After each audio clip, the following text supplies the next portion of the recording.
reliyon sa Lebanon.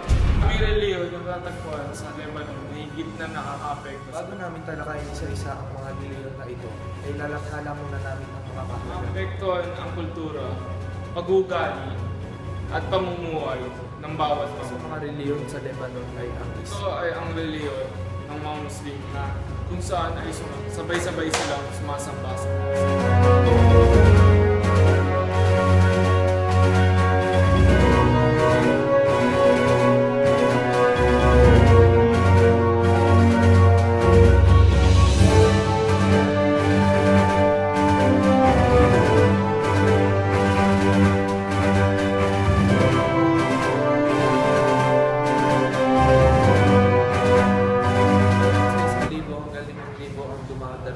sa lakas ang ugnayan ng mga Muslim sa Bangladesh, Turkey, Pakistan at Indonesia.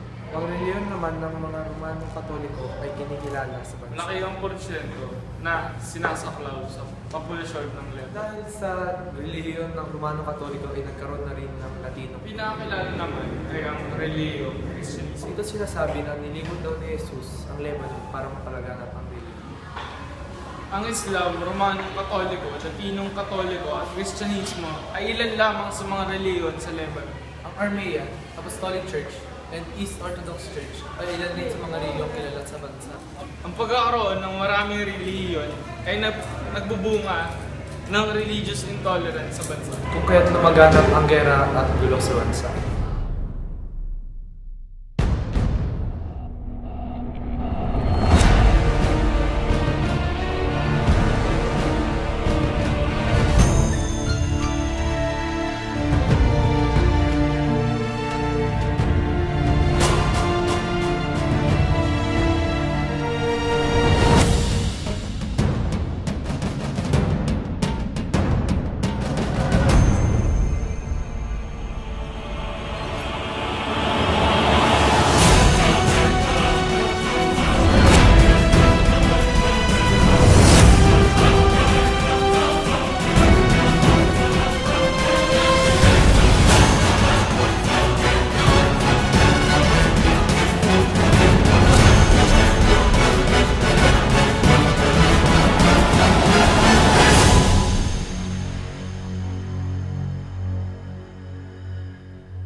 Sa kabila ng lahat ng religious intolerance sa bansa ay meron naman silang kalayaang pumili ng kanilang relihiyon. Ito nakatulong ito sa mga reliyon na ito sa pamumuhay at kultura ng bawat mamamayan. Naisip parating na aming pag-uulat na sa kabila ng pagkakaroon ng maraming relihiyon sa bansa ay dapat hindi maapektuhan ang paniniwala ng bawat isa.